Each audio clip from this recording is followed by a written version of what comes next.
Hello दोस्तों, स्वागत है आपका अप्लाइड मैकेनिक्स के एक और वीडियो में। और इस वीडियो में चैप्टर 9 जिसका नाम है लॉ ऑफ मोशन का मैं सेकेंड पार्ट लेकर के आया हूँ। इससे पहले मैंने इसका एक फर्स्ट पार्ट अपलोड कर चुका हूँ, आप जरूर देखिएगा। उसमें मैंने न्यूटन लॉ ऑफ मोशन के तीनों law, first law, second law, third law बताया हूँ और न्यूटन 3 इक्वेशन ऑफ मोशन बताया हूँ और कुछ न्यूमेरिकल भी सॉल्व कराया हूँ।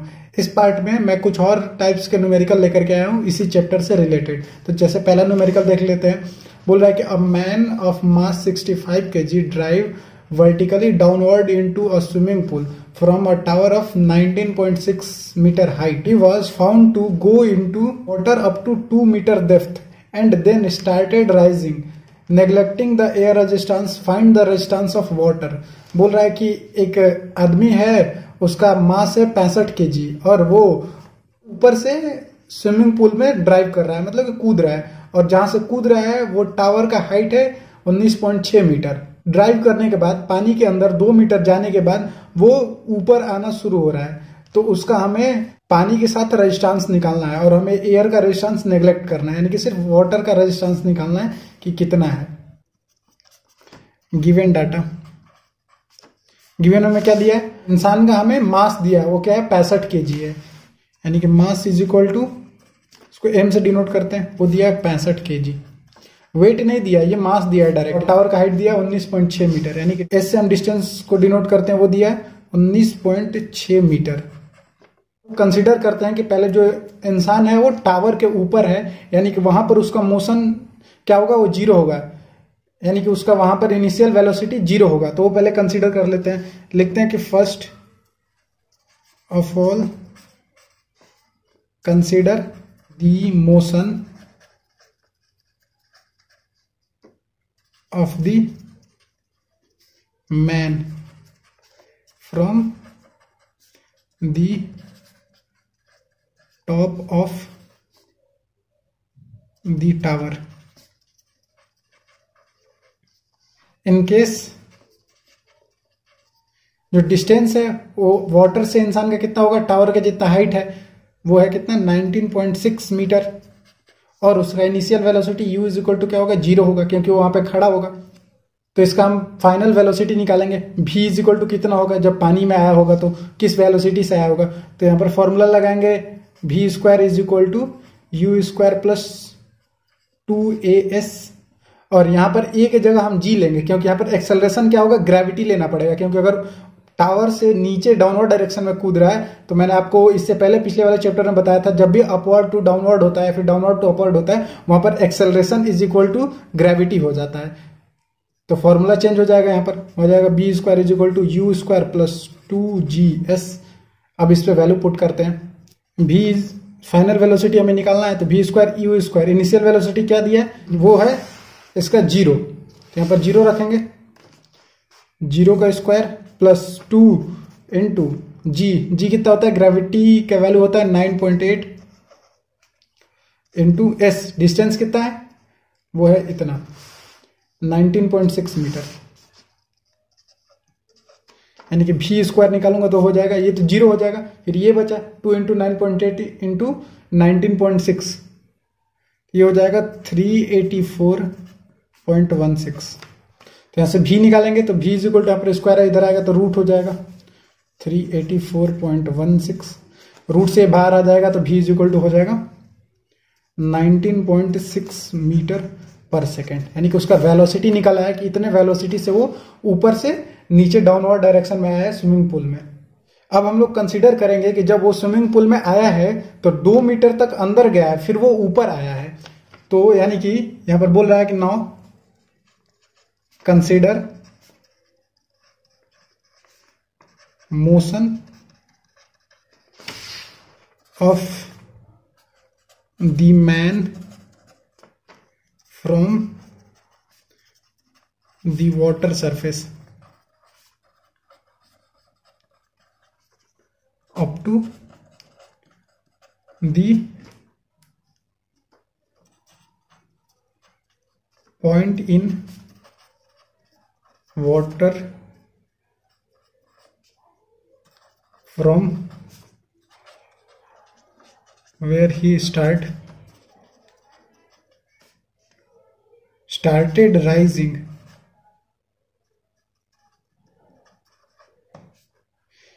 यानी कि बोल रहा है कि अब हम लोग वहां से कंसीडर करेंगे जहां पर पानी के नीचे जाने के बाद ऊपर आना शुरू हुआ है। यानी कि वहां पर क्या हो जाएगा, जो u हो जाएगा इनिशियल वेलोसिटी, वो होगा ये वाला v जो मैं निकाला हूं फाइनल वेलोसिटी, क्योंकि ऊपर से नीचे गया है फिर नीचे जाने के बाद वो ऊपर आया है, तो जो वहां पर जो इसका फाइनल वेलोसिटी होगा वो वहां पर इसका इनिशियल वेलोसिटी हो जाएगा। यानी कि 9.6 मीटर पर सेकेंड इनिशियल वेलोसिटी हो जाएगा वहां पर ये, और फाइनल वेलोसिटी ऊपर आके 2 मीटर नीचे जाने के बाद ऊपर आया होगा, तो वहां पर आने के बाद वो रुक गया होगा, तो यानी कि वहां पर फाइनल वेलोसिटी इसका 0 हो जाएगा। और डिस्टेंस कितना है, वो है 2 मीटर, ये कंसीडर करते हैं। फिर इसका हम लोग क्या करते हैं, रिटार्डेशन निकालेंगे, क्योंकि नीचे जाने के बाद ऊपर आया होगा तो वो वहां पर फाइनल वेलोसिटी या इसका 0 है और इनिशियल वेलोसिटी 19.6 है, यानी कि वो बॉडी रुका होगा, रेस्ट कंडीशन में आ गया होगा 2 मीटर ऊपर आने के बाद। यानी कि E इज इक्वल टू जो निकालेंगे वो होगा उसका वहां पर retardation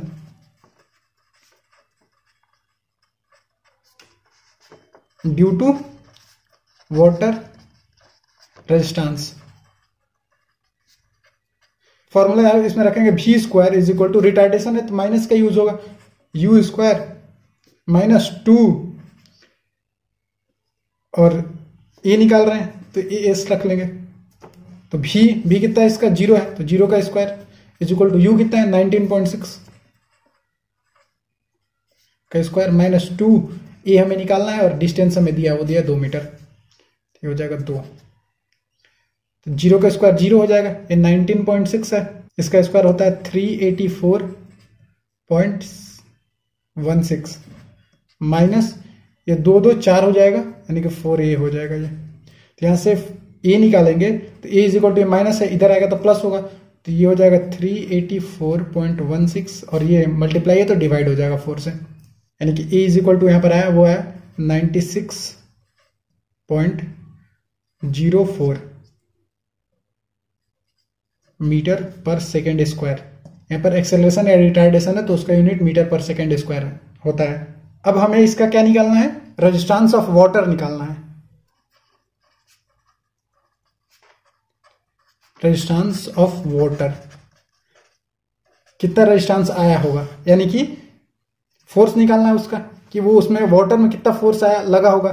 force is equal to mass into acceleration होगा, तो बॉडी का हमें मास दिया है और इसका एक्सेलरेशन तो यहाँ पर रिटार्डेशन है, तो हम उसका रिटार्डेशन यू क्या ले लेंगे वैल्यू, वो 96.04, यानी कि P is equal to mass कितना दिया, बॉडी का मास दिया है 65 kg, यानी कि 65 इंटू ए, एक्सेलरेशन अभी निकाला हूँ 96.04, यानी कि यहाँ से P इज इक्वल टू निकालेंगे तो हो जाएगा 6242 न्यूटन। इतना उसमें रेजिस्टेंस यानी कि फोर्स लगा होगा वाटर में उस बॉडी को नीचे से ऊपर लाने में।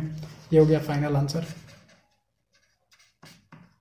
एक और क्वेश्चन देखते हैं, बोल रहा है कि a body of weight 4 newton fall 50 metre from rest and then penetrate to a depth of 1 metre into the sand before coming to rest, find the average resistance of the sand. बोल रहा है कि एक body है और जिसका wait है 4 Newton, उसको 50 मीटर ऊपर से गिराया जा रहा है और उसको गिरने के बाद वो 1 मीटर अंदर तक पेनिट्रेट कर रहा है सैंड को। तो पूछ रहा है कि हमें एवरेज रेजिस्टेंस क्या होगा सैंड का। बॉडी का वेट दिया है W is equal to 4 newton और हाइट दिया है कितना 50 मीटर ऊपर से उसको बालू के ऊपर गिराया जा रहा है, यानी कि इसको हम लोग डिस्टेंस बोल सकते हैं। S इज इक्वल टू दिया है 50 मीटर। अगर किसी बॉडी का वेट दिया हो तो हम क्या इसको मास में कन्वर्ट कर लेते हैं, क्योंकि हर जगह हमारा मास यूज होता है। तो M इज इक्वल टू निकालेंगे तो ये हो जाएगा W अपन में G, W है 4 और G का वैल्यू है 9.8, यानी कि यहां से M इज इक्वल टू आएगा वो होगा 0.408 और ये हो जाएगा केजी में, मास केजी में होगा। तो इसका निकालते हैं वेलोसिटी। यहाँ पर क्या हो जाएगा, अगर वो जो बॉडी है ऊपर है यानी कि इनिशियल वेलोसिटी इसका क्या हो जाएगा U इज इक्वल टू 0 हो जाएगा और फाइनल वेलोसिटी तो कंसिडर तब होगा जब नीचे गिरेगा, तब अर्थ पे आने से पहले, यानी कि वो फाइनल वेलोसिटी भी होगा, वही हमें निकालना है। तो निकालते हैं। फॉर्मूला होता है V square is equal to U square plus 2GS, ऊपर से नीचे गिर रहा है इसलिए हम लोग ग्रेविटेशनल वाला फॉर्मूला ले रहे हैं। V स्क्वायर निकालना है हमें, U स्क्वायर इनिशियल वेलोसिटी तो उसका 0 होगा, प्लस 2 इंटू G होता है 9.8 और डिस्टेंस कितना है वो है 50 मीटर, ये हो जाएगा 50। यहाँ से v square is equal to निकालेंगे तो ये हो जाएगा 980 मीटर पर सेकेंड। v निकाल लेंगे इसको तो रूट है 980 का रूट हो जाएगा, तो ये हो जाएगा 980 का रूट होगा कितना 31.3 मीटर पर सेकेंड, यानी कि उसका फाइनल वेलोसिटी है कि इस वेलोसिटी से वो नीचे आया होगा। उसके बाद अर्थ पे आने के बाद वो बॉडी सैंड के अंदर 1 मीटर तक नीचे गया, रिटार्डेशन ऑफ रेजिस्टेंस निकालेंगे, यानी कि उसको ए से डिनोट करते हैं। एक्सेलरेशन या फिर अगर अपोजिट में हो तो उसको रिटार्डेशन वो निकालेंगे, वो कितना होगा, वो होगा मीटर पर सेकेंड स्क्वायर में। यही हमें निकालना है कि उसका रिटार्डेशन कितना है, तो निकालते हैं v square is equal to u square, और इसमें माइनस का फॉर्मूला होगा 2a s डिस्टेंस है, और यहां पर अपोजिट हो जाएगा।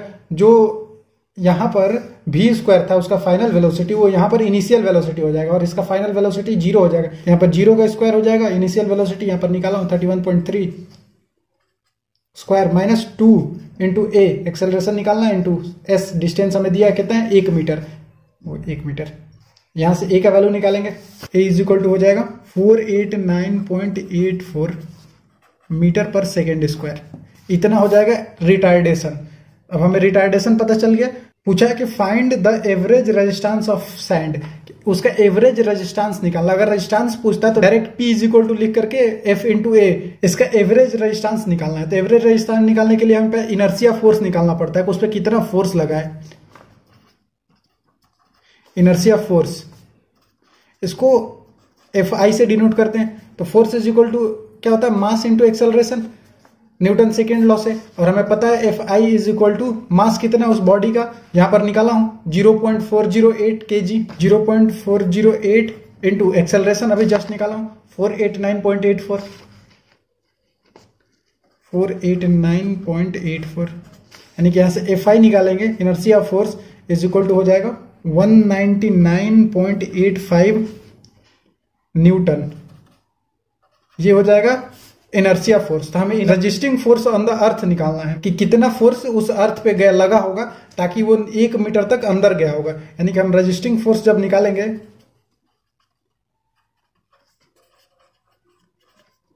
Bye earth,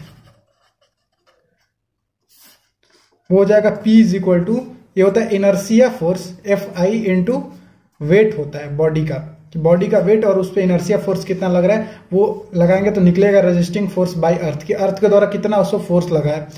P is equal to inertia force निकाला हूं 199.85 और इसका वेट दिया है वो दिया है 4 न्यूटन। इसका मास में ये निकाला हूं, यहां पर वेट रखेंगे सिर्फ, हो जाएगा 4, यानी कि P इज इक्वल टू आएगा होगा 203.93 न्यूटन, यानी कि इतना न्यूटन रेजिस्टिंग फोर्स लगा है बाय अर्थ के द्वारा। ये हो गया आंसर फाइनल। एक और लास्ट क्वेश्चन देख लेते हैं, ये बहुत इंपॉर्टेंट क्वेश्चन है। बोला है कि a train of mass 25 ton was moving with the velocity of 72 kilometre per hour. The steam is shut off and brake are applied to bring the train to rest in 400 metre. Find the uniform force exert by the train. बोला है कि एक train है जिसका मास है 25 ton और वो move कर रहा है और उसका वेलोसिटी है 72 किलोमीटर पर आवर। और फिर हम लोग क्या कर रहे हैं कि उसमें जो स्टीम है उसको बंद कर दे रहे हैं और उस पर ब्रेक अप्लाई कर रहे हैं, तो वो ट्रेन 400 मीटर बाद जाके रुक जा रही है। तो पूछ रहा है कि कितना फोर्स लगा होगा उसके ब्रेक पे ताकि वो ट्रेन 400 मीटर बाद जाके रुकी होगी, वही हमें निकालना है। निकालते हैं। गिवन मास ऑफ ट्रेन हमें दिया है m इज इक्वल टू कितना दिया 25 टन, 25 टन। तो टन को अगर हम लोग केजी में चेंज करेंगे तो 1000 किलो में 1 टन होता है, तो 25 टन में कितना केजी हो जाएगा, वो हो जाएगा 25 इंटू 1000, इतना केजी। इसको मल्टीप्लाई करेंगे तो हो जाएगा 25,000 केजी। इतना उसका मास है। इस ट्रेन का अगर मैं वेट निकालूंगा तो वेट कितना हो जाएगा, वेट ऑफ ट्रेन निकालूंगा तो कितना हो जाएगा 25,000 मास है। तो फॉर्मूला क्या होता है, weight is equal to mass into gravity ये होता है। तो हमें वेट निकालना है W, तो क्या हो जाएगा यहाँ पर मास निकाला वो 25,000 इंटू ग्रेविटी ये होता है 9.8, मल्टीप्लाई कर देंगे तो यहाँ से वेट आ जाएगा W इज इक्वल टू हो जाएगा 245,000 न्यूटन। इतना वेट आ जाएगा उस ट्रेन का। और उस ट्रेन का हमें क्या दिया, इनिशियल वेलोसिटी दिया, वो कितना दिया 72 किलोमीटर पर आवर, यानी कि U इज इक्वल टू दिया है इनिशियल वेलोसिटी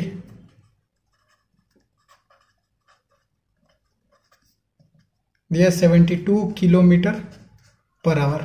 यहाँ पर वेलोसिटी किलोमीटर पर आवर में है तो हम इसको मीटर पर सेकंड में चेंज कर लेंगे। तो मैंने आपको चेंज करना बताया था, अगर 72 किलोमीटर है तो इसको हम लोग मीटर में चेंज करेंगे तो 1000 से मल्टीप्लाई कर देंगे तो यह जाएगा मीटर में, और आवर है तो सेकंड में मल्टीप्लाई करेंगे तो हो जाएगा 60 इंटू 60, यानी कि इसका U इज इक्वल टू निकल आएगा यहाँ से, वो होगा 20 मीटर पर second.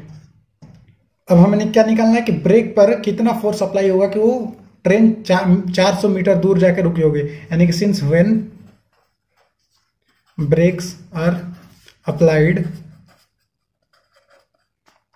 Come to rest at 400 metre, यानी कि 400 मीटर बाद जाकर के वो रेस्ट कंडीशन में आया होगा। यानी कि इसमें इनिशियल वेलोसिटी दिया और फाइनल वेलोसिटी जाके कहीं रुका है, यानी कि 0 हो जाएगा, यानी कि यहाँ पर एक्सेलरेशन नहीं रिटार्डेशन लगेगा। यानी कि यहाँ पर मान लेंगे let retardation due to brake कितना होगा, वो अगर ए मानेंगे तो ए हो जाएगा और उसका यूनिट होता है मीटर पर सेकेंड स्क्वायर। उसमें रिटार्डेशन लगा है ए, तो रिटार्डेशन निकाल लेते हैं फॉर्मूला से। V square is equal to होता है यू स्क्वायर, अगर रिटार्डेशन है तो माइनस लगेगा 2AS, ये फॉर्मूला हो जाएगा। अगर रिटार्डेशन लगेगा निकाल लेते हैं। बी है फाइनल वेलोसिटी वो है 0, तो 0 का स्क्वायर यू है यहाँ पर इनिशियल वेलोसिटी वो कितना दिया 20 मीटर पर सेकेंड, यानी कि 20 का स्क्वायर माइनस 2 ए निकालना है, और डिस्टेंस कितना है 400 मीटर बाद जाकर के वो रुका है, यानी कि ये 400 मीटर डिस्टेंस हो जाएगा। तो हो जाएगा 400 0 20 का स्क्वायर 400 माइनस 2 4 दूना 800 ए, यानी कि यहाँ से ए निकालेंगे तो ये हो जाएगा इधर आ जाएगा, तो ये हो जाएगा 400 अपन में 800, यानी कि ये कट जाएगा तो ये हो जाएगा 0.5, यानी कि रिटार्डेशन यहाँ से आ गया 0.5 मीटर पर सेकेंड स्क्वायर। इतना रिटार्डेशन है उसमें। तो हमें फोर्स निकालना है कि कितना फोर्स लगा होगा उसके ब्रेक्स पे। तो फोर्स निकालने के लिए पहले हमें क्या निकालना पड़ता है, इनर्शिया फोर्स निकालना पड़ता है। इनर्शिया फोर्स Fi वो होता है मास इंटू एक्सेलरेशन। यहाँ पर रिटार्डेशन लगा है तो रिटार्डेशन रखेंगे, तो Fi इज इक्वल टू होता है मास कितना है 25,000 मास है उसका बॉडी का, यानी कि 25,000 इंटू ए अभी जस्ट निकाला हूँ 0.5, यानी कि Fi निकालेंगे तो ये हो जाएगा 12500 न्यूटन। इतना न्यूटन इनर्शिया फोर्स लगा है उस पर। बट हमें क्या निकालना है, हमें रजिस्टिंग फोर्स निकालना है कि P इज इक्वल टू कितना लगा है उसको उसके ब्रेक पे, ताकि वो ट्रेन 400 मीटर बाद जाके रुकी होगी। तो हम लोग जब रजिस्टिंग फोर्स निकालेंगे, यानी कि P इज इक्वल टू क्या होता है, वो होता है inertia force Fi into weight होता है W, यानी कि P इज इक्वल टू निकालेंगे तो इनर्शिया फोर्स अभी निकाला 12500 इंटू उसका वेट कितना है 2,45,000 न्यूटन उसका वेट है।